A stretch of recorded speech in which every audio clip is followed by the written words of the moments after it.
네, 안녕하세요. 오랜만에 동영상을 다시 찍고 있습니다. 이제 동영상 업그레이드 해가지고, 이제 그 손도 안 나오고, 그냥 이제 텍스트만 나올 수 있도록 이렇게 찍을 예정이에요. 어, 그, 지금 설명하는 거는 이제 비문학에 좀 자신 없는 친구들, 4등급, 5등급, 6등급을 대상으로 찍을 거기 때문에, 내용은 조금 천천히 할 거고, 쉽게 할 겁니다. 그래서 당연히 이제 쉽게 설명을 하면은 시간이 오래 걸릴 거기 때문에 본인이 이제 취사 선택해가지고 필요한 만큼만 이제 청취 혹은 시청을 하시면 될 것 같아요. 예, 그 지문 하나 읽는 거 같이 읽는 거 하나 찍을 거고요. 해당 지문에 있는 문제풀이를 하나 찍을 건데요. 그 문제풀이는 문제 전체를 하나하나 다 설명을 하려고 합니다. 지금 예, 요 지문은 한비자는으로 시작하는 이 지문은 2024학년도 수능 1번, 12번에서 17번에 해당하는 그러한 지문이었습니다. 어, 한비자는 중국 전국 시대의 한비자가 제시한 사상이 담긴 저작이다라고 돼 있죠. 요렇게 이제 그 중국의 유명하신 학자분들, 유학자들, 공자, 맹자, 한비자 이런 분들은 본인들이 설파했던 철학을 담은 책들이 있어요. 그죠? 보통은 다 이제 사후에 제자들이 찍었는 책들이죠. 근데 공자가 사람 이름도 있고 책 이름도 있다. 이런 것도 알고 계시면 좋을 것 같습니다. 네. 여러 가지 이제 국어는 배경 지식이 많이 있는 게 유리하죠.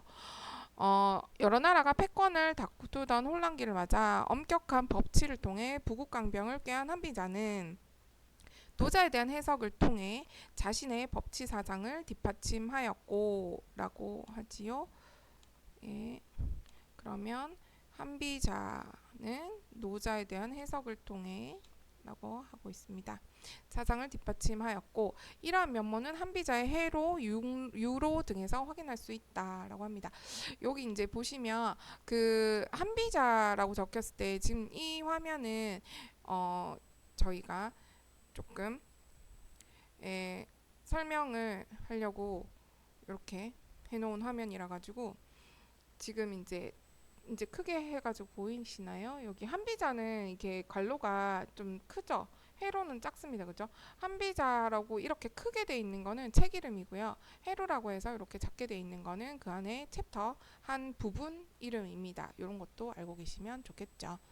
음, 네. 회로 등에서 확인할 수 있다. 예, 지금 이제 첫 번째 문단에서 우리가 이제 비문학 첫 번째 문단에서 해야 될 일은 앞으로 어떤 일들이 전개를 될 것이냐, 어떤 얘기들이 전개가 될 것이냐를 파악하는 게 중요합니다. 그러면 이제 첫 번째 문단만 읽었을 때는 사실 대부분 첫 번째 문단만 읽어도 확인할 수 있을 때가 좀 많이 있는데요. 그렇지만 이제 두 번째 문단까지 연결된 두 번째 문단까지 읽어야지만 이제 제대로 파악을 할 수 있는 경우가 더 많이 있습니다. 여기 이제 첫 번째 문단에서 얘기하는 건 한비자 그리고 이제 노자에 대한 해석 이렇게 두 가지가 나왔습니다. 이게 나올지 모르지만 아마 대부분의 사람들은 한비자의 포인트를 읽고 첫 번째 문단을 읽을 것 같아요. 근데 두 번째 문단을 보시면 노자 얘기가 나옵니다. 그죠? 그래서 이제 지금 한비자가 노자를 어떻게 해석했느냐가 이 문단에서는 더 중요하죠. 이 전체 지문에서는. 그래서 노자에서 도는 만물 생성의 근원으로 묘사된다. 이런 표현들 혹시 뭐 이제 그 사회를 하신 분들은 생윤인가요? 윤리 같은 거 하신 분들은 이런 표현들 많이 접하셨었죠. 만물 생성의 근원이란 거는 모든 것이 생기기 위한 근원이라는 얘기예요. 도를 천지 만물의 존재와 본질의 근거라고 본 한비자의 이해도 이와 다르지 않답니다. 그러면 노자에서 받는 도가 만물 생성의 근원이라는 것은 한비자도 똑같이 봤다라는 얘기죠. 그는 자연과 인간 사회의 모든 현상은 도의 영향을 받지 않을 수 없다고 보고 인간 사회의 일은 도에 따라 제대로 행했는가의 여부에 따라 그 성패가 드러나는 것이라고 이해했다. 그렇고 예, 한비자는 그럼 이제 노자랑 지금 이제 같이 받는 거에 따라서 이제 이렇게 이해했다. 두 개가 같이 받는 걸 얘기를 하고 있고 그 다음에 추가 설명을 하고 있었습니다. 한비자는 노자에 제시된 영구 불변하는 도의 항상성에 대해 도가 천지와 더불어 영원히 존재한다는 것을 의미하는 것이지 도가 모습과 이치를 일정하게 유지하는 것은 아니라고 이해했다라고 하죠. 그러면 이제 우리가 알 수 있는 정보는 노자에는 영구 불변하는 도의 항상성에 대해서 얘기를 얘기했어요. 도가 항상성이 있다, 영구 불변한다 라고 노자는 얘기했고요. 한비자가 이거를 다르게 해석했다라는 얘기죠. 다르게 어떻게 해석했냐? 이거는 이제 영원히 존재한다는 것을 의미한다 라는 걸로 해석을 했대요. 이건 누구 해석이냐 하면은 한비자의 해석입니다. 그죠? 예, 한비자가 이렇게 해석을 했다라는 얘기예요. 그리고 이제 항상 일정하게 유지하는 것은 아니라고 이해를 했대요. 그러면은 한비자를 문제 풀다가 지금 뒤에 문제를 보시면 요 뒤에 보면은 일정하게 유지하는 거 아닌 거, 가변성 이런 얘기가 지금 계속 나오거든요. 이 문단에 가변성에 주목을 하기 때문에 애들이 많이 틀렸는데 영구불변한 도의 항상성을 부정한 건 아니었어요. 의미를 다르게 해석했다라는 부분이죠. 요걸 잘 이해하셔야 되고, 그리고 도는 형체가 없을 뿐 아니라 일정하게 고정되어 있지 않기 때문에 때와 상황에 따라 유연하게 변화하는 것이라고 파악했다. 도가 가변성을 가지고 있어야, 그쵸? 이제 도는 가변적이라는 거는 한비자의 의견이었습니다. 그죠? 가지고 있어야 도가 일정한 곳에만 있지 않게 되고, 그래야만 도가 모든 사물의 존재와 본질의 근거가 될 수 있다고 파악한 것이다. 근데 지금 보시면 가변적이란 얘기랑 모든 사물의 존재와 본질의 근거라는 얘기가 같이 공존할 수 없는 것처럼 우리는 상식적으로 느껴지죠. 근데 두 개 다 가능한 걸로 지금 한비자가 얘기합니다. 모든 사물의 존재와 본질의 근거고, 항상성도 있고, 근데 가변성도 있는 거예요. 근데 그게 이제 항상성은 이렇게 이해를 했고, 존재와 본질의 근거이고, 그리고 가변성도 있다, 이렇게 파악을 한 겁니다. 이 워딩 그대로 이제 파악을 하셔야 됩니다. 그는 도가 가변적이기 때문에 통치술도 고정되어서는 안 된다고 주장했다 라고 말을 한다면은, 그럼 통치술은 도랑 관련이 있는 겁니다. 그죠? 모든 사물의 존재와 본질의 근거가 되니까 통치술하고도 관련이 있는 모양이에요. 예, 그래서 그렇게 주장을 했다. 한편 한비자는 도를 구체적인 사물과 사건에 내재한 개별 법칙의 통합으로 봤답니다.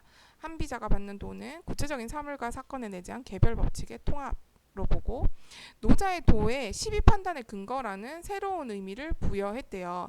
그러면 시비 판단의 근거, 그러니까 시시비비를 판단하는 근거가 도라는 얘기입니다. 그렇죠? 새로운 의미를 부여했대요. 항상 존재하는 도는 개별 법칙을 포괄하기 때문에 다양한 개별 사건의 시비를 판단하는 기준이 될 수 있고, 이러한 도의 근거에서 입법해야 다양한 사건을 판단할 수 있다고 본 것이다. 이러한 이해를 바탕으로 그는 만족을 모르는 인간의 욕망을 사회 혼란의 원인으로 지목한 노자의 견해에 동의하면서도 라고 합니다. 그러면은 지금 지문 자체는 한비자가 해석한 도에 관해서만 얘기하지만, 사실 지금 문제는요, 노자에서 얘기했는 거를 이해해야지만 되도록 그렇게 문제를 냈어요. 그럼 노자에 대해서 미리 알고 있었으면 더 쉬웠겠지만, 그렇지만 우리는 판단할 수 있어요. 만족할 수 모르는 인간의 욕망을 사회 혼란의 원인으로 노자가 지적을 했다는 것도 알 수 있고, 노자가 노자가 도의 항상성을 영구불변한다고 했다는 것도 알 수 있습니다. 이런 것들을 통해서 노자가 뭐라고 얘기하는지도 이 지문을 통해서 발견할 수 있어야지 문제를 풀 수 있을 것 같아요. 만족할 줄 모르는 인간의 욕망을 사회 혼란의 원인으로 지적한 노자의 견해에 동의를 하면서도, 동의는 했대요. 근데 노자에서처럼 욕망을 없애야 한다고 주장하지도 않고, 그러면 제가 표시는 조금 덜했지만 노자는 이 욕망을 제거해야 된다고 받는 거예요. 그렇죠? 근데 한비자는 그렇게 보지 않았답니다. 이제 지금 사회 혼란의 원인은 똑같이 인간의 욕망으로 봤대요. 동의했죠?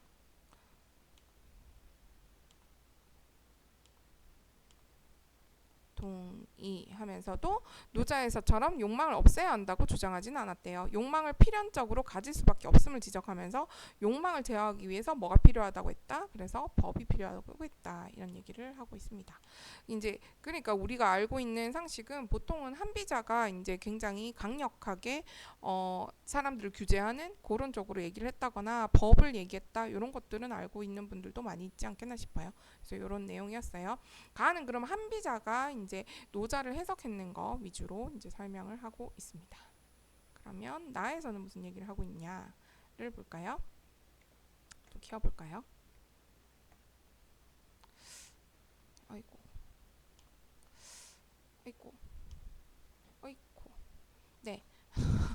나에서는 유학자들은 네, 유학자들은 도를 인간 삶의 올바른 길을 의미하는 것이라고 보았다. 예, 유학자들이 도를 어떻게 받느냐부터 나오기 시작을 하네요. 중국 송나라 이후 유학자들은 이러한 유학의 도를 기반으로 현상 세계 너머의 근원으로서 도에 주목하여 노자 주석을 전개했다. 그래서 노자 주석을 전개했다라고 하고 지금 그 다음 문단에 보시면 왕안석 얘기가 나오고 그 다음에 어, 예, 이렇게 갈까요? 예, 그리고 어, 이렇게 하면은 볼 수 있을까요? 예, 그 다음 문단에 보시면 지금 오직 얘기가 나옵니다. 그 다음 문단에 보시면 이제 설의 얘기가 나오죠. 보기가 네, 그래서 이제 제가 이게 사용이 익숙치 않아가 빨리빨리 안 되는데 문제 풀 때는 왕한석 이렇게 동그라미 하시고 그 다음에 오징 바로 동그라미 하시고 그 다음에 설에 이렇게 동그라미 하시면 예, 쉽게 판단 바로 보이겠죠? 문장의 구조가. 문장 구조를 분석하는 거는 이제 열심히 깨끗하게 예쁘게 보려고 이제 분석하는 게 아니고 이 글 자체가 어떻게 생겼는지를 이해하려고 보는 거예요. 그러니까 직관적으로 바로바로 이해를 하셔야 되는 거죠. 그럼 얘는 유학자들의 노자 주석, 예, 유학자 얘들 전부 다 유학자입니다. 지금 보시면 유학자들은 하고 있고 유학자들은 하고 있죠. 그럼 얘들은 전부 유학자들이죠. 유학자들의 노자 주석하고 그 다음에 제일 처음에 왕안석 얘기를 했고 그 다음에 오직 얘기를 했고 그 다음에 오직 얘기를 했고 그 다음에 설의 얘기를 했고 이렇게 생겼어요. 이게 가장 단순한 구조죠. 이건 구자 파악하기가 너무 쉬운 그러한 지문이죠. 그 머릿속에 어디에 뭐가 있던지를 파악하고 이제 읽으면은 좀 더 예, 쉽게 문제를 풀 수 있죠. 요 지문이 근데 애들이 엄청 많이 틀렸던 어려운 지문이었습니다. 근데 왜 어려운 지문이었냐면요. 구조 파악은 쉬운데 이 구조가 말하는 것들이 확확 달라야지 애들이 이제 제대로 그 머릿속에 기억이 남죠. 남는데 얘는 있잖아요. 그 사람이 하는 말하고 저 사람이 하는 말이 비슷비슷한 것 같아요. 왕안석이랑 오징이랑 설애가 정확하게 어떻게 다르게 말했는지가 조금 모호합니다. 그가 이제 뭐 이렇게 선연하게 들어오지 않죠. 그래서 많이 어려웠던 것 같습니다. 혼란기를 거친 송나라 초기에 중앙 집권화가 추진된 이후 정치적 갈등이 드러나면서 개혁의 분위기가 조성됐다. 이런 분위기 하에서 유학자이자 개혁 사상가인 왕한석은 노자주를 저술했다. 글 이름은 노자주네요. 책 이름은요. 그는 노자의 도를 만물의 아이고 왜 이러냐 네 아이고 네 그는 노자의 도를 만물의 물질적 근원인 기라고 파악을 했대요. 기라고 파악했는 거는 한비자 이 부분에는 없었습니다. 그죠? 근데 물질적 근원이라는 얘기는 여기 어딘도 나왔던 것 같아요. 그래서 모든 만물의 물질적 근원이랍니다. 그리고 현상세계에 앞서 존재하는 기의 작용이라고 했죠. 그러면 지금 보시면 기는 이거 이거 그럼 할까요? 노자의 도하고 기하고 그 다음에 기 아이고 기하고 왕한서가 아까 동그라미 돼 있어야 됩니다. 기하고 그 다음에 현상세계에 앞서 존재한다는 말하고 전부 똑같죠. 노자의 돌 이꼬르 기니까 기가 현상세계에서 앞서 존재한다는 말은 노자의 도도 현상세계에 앞서 존재한다는 말이죠. 이런 식으로 그 수능에서 많은 걸 여러분들한테 지식을 원래 알고 있도록 묻지는 않아요. 그러니까 이런 식으로 선후관계를 논리적으로 파악해가지고 문제를 풀 수 있도록 그렇게 냅니다. 그러니까 도가 현상세계에 앞서 존재한다 하면 맞는 거죠. 그래서 그런 지문이 있었죠. 문제에서. 그래서 누가 그렇게 파악했냐 하면요. 왕한석이 그렇게 파악을 한 거예요. 지금 이제 뒤에 더 이제 다른 학자들도 하겠지만 노자 주석을 전개했다 하는데 우리는 주석이 뭔지 알아요. 그게 한글 구칠 뭐 한글 구칠 아닌가요? 한글 이전이니까요. 한글이나 이런 파일들 작성할 때 보면 각주나 미주라고 해가지고 이게 부연 설명한다는 거를 우리는 알고 있습니다. 주석이. 근데 지금은 이제 글 전체 이렇게 있으면 이런 글에 모르는 뭐 욕망이 무슨 단어인지 모르겠다. 그러면 각주다라가 밑에 설명 더 나오고 이렇게 주석이 나오고 있지만 여기 유학자 시대, 조선 시대나 뭐 아니면 중국의 이제 주석 요런 거 얘기할 때는 이 해석을 아예 책으로 만들어요. 요런 책으로 이렇게 만든다는 얘기예요. 그래서 그냥 일부만 주석을 한다는 얘기가 아니라 공자란 책이 있다. 그럼 그 공자에 대한 나만의 해석으로 책을 또 만든다는 얘기예요. 그래서 왕안석이 이런 책을 지었고 그 안에서 노자를 이렇게 저렇게 해석을 했다라는 얘기입니다. 그렇고 그는 시시각각 기가 시시각각 변화하듯 현상 세계도 변화한다고 이해했다. 그쵸? 그러니까 기는 만물 세계의 근원이라서 앞서 존재했고 그 다음에 시시각각 변화하듯 현상 세계도 변화한다고 또 이해를 했답니다. 인위적인 것을 제거해야만 도가 드러나고 인간 사회가 안정된다는 노자를 비판한 그는이라고 하죠. 그러면 아까 전에 얘기했었죠. 노자 가 무슨 말을 했는지도 우리는 알 수 있어요. 인위적인 것을 제거해야만 도가 드러나고 인간 사회가 안정된다 라고 노자가 말했는 거죠. 예, 이거는 왕안석이 얘기했는 게 아닙니다. 그죠? 그거를 비판했대요. 왕안석은 이렇게 얘기하지 않고 비판을 했고 그는 자연과 달리 인간 사회의 안정을 위해서는 제도와 규범의 제정과 같은 인간의 적극적인 개입이 필요하다고 얘기를 했답니다. 뭐 이제 이거는 배경 지식으로 알고 있으면 좋을 건데 우리는 이제 오랫동안 유교 국가였으니까 그 유교 세상에서 말하는 거는 원래 인간은 선한데 그 인간의 선함이 이제 세상을 살면서 탁해지니까 원래 인간으로 돌아가려면 적극적인 개입을 해야 된다고 보는 입장입니다. 그래서 막 교육을 많이 하고 이제 가르치고 이제 엄격하게 대하고 이런 부분들이 있죠. 그래서 접근적인 개입이 필요하다고 주장했다. 지혜와 덕이 필요한 사람이 제정한 사회 제도와 규범도 현실 사회의 변화에 따라 새롭게 해야 한다고 주장한 것이다. 그래서 이제 그러면은 사회와 규범이 누군가가 엄청 지혜와 덕이 뛰어난 사람이 했다 해서 가만히 놔두면 안 된다 그랬어요. 현실 시대 사회의 변화에 따라서 새롭게 해야 된다고 봤답니다. 지금 보면 왜냐하면 기가 시시각각 변하듯이 현상 세계도 변화하니까 계속 이제 새롭게 해야 되겠죠.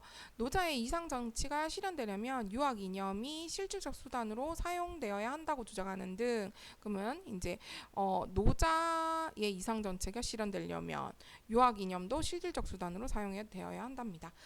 주장하는 등 왕안석은 노자를 유학의 실질적 측면과 결부하여 이해했다라고 하죠. 오징어는 어떻게 얘기했는지 봅시다. 송 이후 원나라에 이르러 성행하던 도교는 유학과 불교 등을 받아들여 체계화되었지만 저희 바탕화면이 보이고 있었네요. 좀 지웁시다. 체계화되었지만 오징에게는 주술적인 종교에 불과했다. 주술 아시죠? 이제 술법, 마술 이런 거 부리는 겁니다. 주술적인 종교에 불과했다. 유학자의 입장에서 그는 잘못된 가르침을 펴는 도교에 사람들이 빠지는 것을 경계했다. 그러면 이제 우리는 그 노자가 도교인 거 알고 있어요, 그죠? 그러니까 도교가 지금 이제 주술적으로 이제 변하고 있었던 거고 잘못된 가르침을 편다고 오징은 생각했던 거고 그렇습니다. 그는 도교의 시조로 간주된 노자의 가르침이 이것도 그렇죠. 이제 그러면 노자는 도교의 시조로 간주되고 있구나. 이것도 우리는 알 수 있어요. 그죠? 여기를 통해서 공자의 학문과 크게 다르지 않음을 밝히고자 그러면은 이제 얘도 공자는 유교죠. 유학, 공자 이게 노자랑 비슷하다라고 오징도 생각을 한 겁니다. 근데 지금 잘못된 가르침을 편다고 하는 거는 지금인 거예요. 지금 옛날에 도교의 시조인 노자가 문제가 아니라 지금 현재의 도교가 잘못된 가르침을 펴고 주술적인 종교가 됐다라는 얘기예요. 밝히고자 도덕진 경주를 저술했다. 그는 도와 유학 이념을 관련 짓는 구절을 추가하는 등 노자의 일부 내용을 바꾸고 기존 구성 체제를 개편했대요. 노자의 도를 근원적인 불변하는 도로 본 그는 여기도 근원적인 불변하는 도라고 했답니다. 이제 도가 항상성이고 영구 불변한다는 얘기는 한비자에서도 나왔습니다. 그죠? 여기 본 그는 모든 이치를 내재한 도가 현실화하여 천지 만물이 생성된다고 보았다. 그러면 도를 근원적인 불변한 도가 있고 그 모든 이치를 내재한 도가 현실화해서 천지 만물이 생성된다는 얘기는 천지 만물이 생성되기 전에 도가 있었다는 얘기입니다. 그죠? 요것도 문제에서 나왔었죠. 도가 먼저 존재하냐, 현실이 먼저 그 세상 만물이 먼저 존재하냐 이런 것들. 이런 관점에서 그는 유학의 인이에지가 도의 쇠퇴 때문에 나타난 것이라는 노자와 달리 그러면 역시 또 우리는 알 수 있어요. 유학의 인이 예지가 도의 쇠퇴 때문에 나타났다고 노자가 말을 했는 거예요. 그죠? 그래서 노자가 뭘 말을 했는지 또 잘 체크할 수 있다 했습니다. 노자와 달리 도가 현실화하여 드러난 것으로 해석을 했답니다. 인간이 마땅히 따라야 할 사회 규범과 사회 질서 체계도 도가 현실화한 결과로 파악을 했다. 아이고 이거는 이 색깔이 아니네요. 네. 원이 쇠퇴하고 명나라가 들어선 이유 지금 있잖아요. 이 지문을 보시면 송나라 초기가 지금 왕안석이었어요. 그리고 지금 원나라에 이르러서 성행하던 도교라면서 이제 그 다음에 송 이후였죠. 예, 그러면서 오직이 나왔죠. 그리고 난 다음에 마지막에 원이 쇠퇴하고 원나라였죠. 원이 쇠퇴하고 명나라가 들어섰다라고 하고 있습니다. 그럼 시간이 흘렀음을 알 수 있습니다. 그죠? 지금 이제 우리가 뭐 원나라가 먼저인지 명나라가 먼저인지 외우고 세계사 하셔가지고 외우고 있으면 좋겠지만 안 외우고 있어도 송이후 원나라, 원이 쇠퇴하고 명나라니까 시간 순서에 따라서 글이 전개되고 있다는 것을 발견할 수 있어야 될 것 같고요. 그러면 얘는 이제 통시적 흐름에 따라서 이런 표현을 쓰죠. 원이 쇠퇴하고 명나라가 들어선 이후 유학과 도가 등 여러 사상이 합류하는 사조가 무르익는 가운데 유학자인 설에는 자신의 학문적 소신에 따라 노자를 주석한 노자 집회를 서술했다. 그는 공자도 존중했던 스승이 노자이므로 노자 사상에 대한 오해를 불식해야 된다고 보았대요. 그러면 얘도 설에도 세 명 다 지금 똑같은 거는 노자를 나쁘다고 하는 사람 아무도 없어요. 그 공자랑 노자랑 비슷하다. 유학이랑 노자랑 비슷하다라고 지금 계속 하고 있습니다. 그는 기존의 주석서가 노자의 진정한 의미를 제대로 밝히지 못했기 때문에 유학자들이 노자 사상을 이단으로 치부했다고 파악한 것이다. 라고 한다면 여기서 이제 노자 사상 말고 다른 유학자들이 노자 사상을 어떻게 보고 있는지도 알 수 있습니다. 다른 유학자들은 노자 사상을 이단으로 치부하고 있는 거죠. 뭐 요번에는 문제가 없었지만 이런 부분도 찾아가지고 문제를 낼 수도 있겠죠. 치부했다고 파악한 것이다. 다양한 경전을 인용하여 노자를 해석하면서 그는 노자의 도를 인간의 본성과 그것의 근거인 천명으로 이해하고 본성과 천명의 이치를 탐구한다는 점에서 노자 사상과 유학이 다르지 않다고 보았다. 또한 그는 노자에서 인이 등을 비판한 것은 잠깐 끊고 갈까요? 그러면 노자의 도를 인간의 도덕 본성과 그것의 근거인 천명으로 이해를 했답니다. 노자의 도는 도덕 본성이에요. 그죠? 설애한테는. 그리고 본성과 천명의 이치를 탐구한다는 점이 노자 사상하고 유학이 같은 점인 거죠. 그래서 얘는 뭐 이제 도가 뭐 영원 불면하니 안 하니 뭐 이 만물의 근원이니 이런 얘기를 했다는 얘기는 여기는 없습니다. 그죠? 설애한테는. 그렇고 또한 그는 노자에서 인이 등을 비판한 것은 도덕을 근본으로 삼게 하기 위한 충고라고 파악을 했답니다. 노자에서 인이 예지를 이제 비판한 내용이 있었는 거죠. 아까 전에 여기 있었죠. 유학의 인이 예지가 도의 쇠퇴 때문에 나타난 것이라는 게 노자의 견해였고 노자의 인이를 비판한 게 요 관점인 거죠. 여기서 도덕을 근데 그거를 그러면 인이 예지는 사실 유학에서 엄청 중요하잖아요. 근데 그거를 비판하면 안 되는데 그 비판을 했다라는 것을 이렇게 파악을 했다는 얘기예요. 도덕을 근본으로 삼게 하기 위한 충고라고 파악을 했다라는 이야기이죠.